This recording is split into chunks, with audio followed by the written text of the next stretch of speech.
Қолтықтағы жағымсыз иістерді мына 3 әдіспен кетіруге болады. Оңай, тез әрі нәтижесі керемет.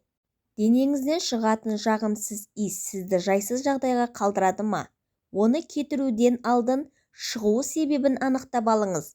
Жалпы, жағымсыз иіс терлеудің нәтижесінде пайда болады. Себебі терлеу барысында бактерия көп бөлінеді де, нәтижесінде қолтықтан жағымсыз иіс шыға бастайды.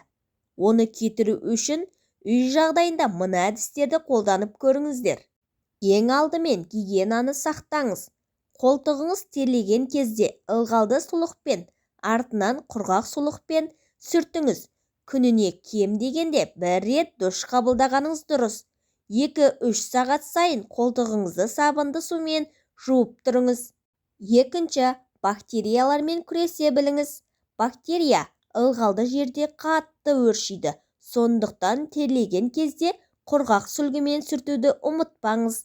Алдымен қолтығыңызды түктен тазартыңыз. Киіміңізді жиі ауыстырыңыз.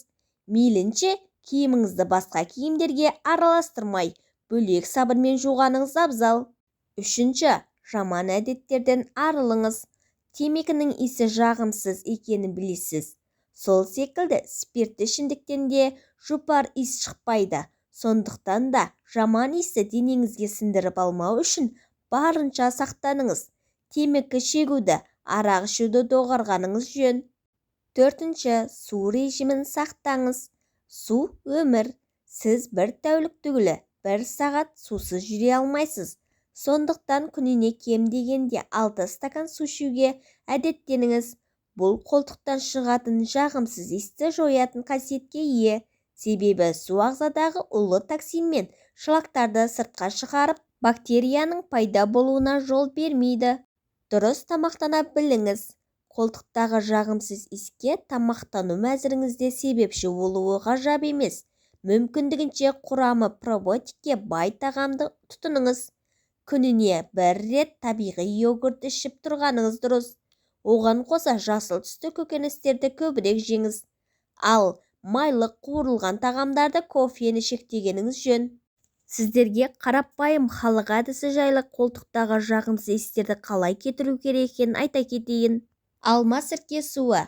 1 ас қасық алма сірке суды 1 стакан суға араластырып ыдысқа құйыңыз. Басына сепкіші бар қалпақ кигізіп, қолтығыңызға себесіз. Немесе мақтаны алма сірке суына малып алып, қолтығыңызға сүртесіз. Қарапайым ас содасы. 1 шай қасық соданы 1 шай қасық лимон шырынымен араластырып, қолтығыңызға жағасыз. Шамамен 2 минуттан соң қолтықтағы қоспаны жылы сумен жууға болады. Соданың жағымсыз иісті кетіретін қасиеті бар екенін ежелден білгілі. Лаванда майын естулеріңіз бар ма? Шағын ыдысқа 10 тамшы лаванда майын құясыз. Оған 2 шай қасық ас содасы мен 3 шай қасық жүгері крахмалын араластырып бетін жауып қойыңыз. Ыдысты күн тимейтін салқын жерге қою керек. Шамамен 5-7 күннен соң дайын болған қоспаны қолтығыңызға жағасыз. Емдік күнде жүргізу керек. Антибактериялық қасиеті бар лаванда қолтықтағы жағымсыз иісті жойып, терлеудің алдын алады және тоқтатады. Ескерту. Халық емін қолданбас бұрын міндетті түрде дәрігермен кеңесіп алыңыз.